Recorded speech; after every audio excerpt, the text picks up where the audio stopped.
نماز توحید کے بعد سب سے اہم عبادت نماز ہے. اگر کوئی آدمی نماز پڑھتا ہے اور یہ سوچتا ہے کہ کل قیامت کے دن اللہ مجھ سے یہ پوچھے گا تو نے نماز پڑھی کہ نہیں پڑھی, میں بول دوں گا کہ میں نے نماز پڑھ لی ہے, بس میں بچ جاؤں گا. نہیں, آپ نماز پڑھیں, لیکن آپ کی ہر نماز اتباع رسول کے دائرے میں ہونی چاہیے. اگر اتباع رسول کے دائرے میں نہیں تو نماز معتبر نہیں ہے. آپ نماز پڑھتے رہیے. دلیل یہ حدیث پاک. وعن ابی ہریرہ رضی اللہ تعالی عنہ عن النبی صلی اللہ علیہ وسلم قال ان الرجل لیصلی 60 سنة وما تقبل له صلاة لعله يتم الركوع ولا يتم السجود ويتم السجود ولا يتم الركوع. رواہ المنذری فی الترغیب والترہیب فی کتاب الصلاۃ. حضرت امام منذری رحمہ اللہ اپنی حدیث کی کتاب ترغیب اور ترہیب کے اندر کتاب الصلاۃ یعنی صلاۃ کے چیپٹر میں اس حدیث کو لائے ہیں. راوی حضرت ابو ہریرہ ہے. میں نے پوری حدیث بیان کر دی ہے.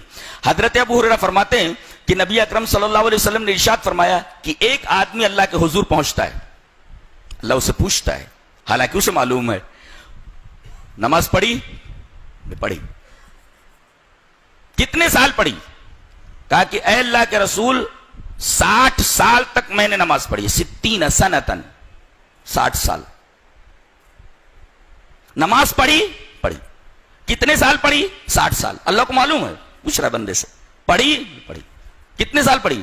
60 سنتن 60 ایئرس, 60 سال پڑھی. اللہ فرماتا ہے وما تقبل له صلاۃ, تیرے نامہ عمل میں ایک بھی نماز نہیں ہے. 60 سال کی نماز جو تو نے پڑھی ہے ایک بھی نماز تیرے نامہ عمل میں نہیں ہے. لوگ حج کو جاتے ہیں اور پھر کہتے ہیں کہ خانہ کعبہ میں ایک نماز 1 لاکھ کے برابر ہے, تو 40 دن 50 دن رہ کر کے اتنی نمازیں پڑھ لی, اب تو جنت الاٹ ہو گئی میرے. ارے بدبخت اور بدنصیب, یہاں معاملہ یہ ہے کہ 60 سال کی نماز آدمی پڑھ کر کے گیا ہے, اس کے نامہ اعمال میں ایک نماز بھی نہیں ہے. اور تیرے حج کی کیا بساط ہے, تیرے حج کی کیا اوقات ہے کہ تو جوڑتے بیٹھے کہ ایک نماز 1 لاکھ نماز کے برابر ہے, لہذا میں بخشایا ہو گیا. پتا نہیں جس پیسے سے تو گیا ہے اس پیسے کے اندر کتنا حلال ہے اور کتنا حرام ہے. تو نے کتنے ارکان اپنی مرضی سے ادا کیے ہیں, جہالت سے ادا کیے ہیں, اور کتنے ارکان تو نے اتباع رسول کے دائرے میں نہیں کیے ہیں, تو تیرا حج کیسے ہوا؟ اور تو نے نماز جو پڑھی وہ نماز اتباع رسول کے دائرے میں پڑھی یا نہیں پڑھی ہے؟ یہاں تو ایک آدمی 60 سال کی نمازیں پڑھ کر کے گیا ہے, اور نبی اکرم صلی اللہ علیہ وسلم فرما رہے کہ اللہ یہ فرماتا ہے کہ تیری ایک بھی نماز قبول نہیں ہوئی, تیرے نامہ اعمال میں ایک بھی نماز نہیں ہے. وما تقبل له صلاۃ, ایک بھی نماز نہیں ہے.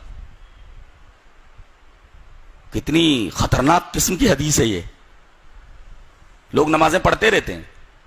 تو اگر آدمی نماز پڑھتا ہے, ایک توحید کے بعد بہترین عمل ہے اور سب سے اونچا عمل ہے, مگر یہ عمل اگر سنت کے دائرے میں نہیں کیا گیا ہے, اتباع رسول کے دائرے میں نہیں کیا گیا ہے, تو یہ عادت ہے, اٹھک بیٹھک ہے, نماز نہیں ہے. اس لیے کہ جو چیز اتباع رسول, جو عمل اتباع رسول کے دائرے میں نہ کیا گیا ہو وہ عادت بن جاتا ہے, عبادت نہیں بنتا. دیکھو 60 سال کی نماز لے کر کے گیا, نامہ عمل میں ایک بھی نماز نہیں ہے. اللہ, یہ حدیث ہمیں ہلا دینے کے لیے کافی ہے. نماز کیسی پڑھنا بتایا گیا. حدیث اس طرح. وعن ابی قلابۃ حدثنا ابو سلیمان مالک بن الحویرث قال قال لنا رسول اللہ صلی اللہ علیہ وسلم صلوا كما رأيتموني اصلي فاذا حضرت الصلاة فليؤذن لكم احدكم وليؤمكم اکبركم. رواہ البیہقی فی السنن الکبری فی کتاب الصلاۃ. حضرت امام بیہقی رحمہ اللہ اس حدیث کو ایسے ہی سنن کبری بیہقی کے اندر لائے. راوی حضرت مالک بن حویرث, وہ فرماتے ہیں کہ نبی اکرم صلی اللہ علیہ وسلم نے ہم تمام صحابہ کرام سے یہ کہا کہ تم لوگ نماز اس طرح پڑھو جس طرح تم مجھے نماز پڑھتے ہوئے دیکھتے ہو. پتہ یہ چلا کہ یہ آدمی جو 60 سال کی نماز پڑھ کر کے گیا ہے، یہ نماز اس نے نبی کریم صلی اللہ علیہ وسلم کی نماز کی طرح نہیں ادا کی ہے. نبی نے فرمایا تم لوگ نماز اس طرح پڑھو جس طرح تم مجھے نماز پڑھتے ہوئے دیکھتے ہو. اگر اس طرح تم نے نماز پڑھی ہے تو تمہارا یہ عمل، تمہاری یہ نماز مقبول عند اللہ ہے. اور اگر تم نے اپنے طریقے پر، یہ حنفی نماز ہے، یہ مالکی نماز ہے، یہ شافعی نماز ہے، یہ فلاں شخصیت کے طریقے پر پڑھی ہوئی نماز ہے، کسی بھی طریقے سے نماز پڑھ کر کے گیا آدمی کوئی بھی نماز معتبر نہیں ہے، الا یہ کہ اس نے نماز جناب محمد رسول اللہ صلی اللہ علیہ وسلم کے طریقے پر پڑھی ہو، جس کا نام اتباع رسول ہے.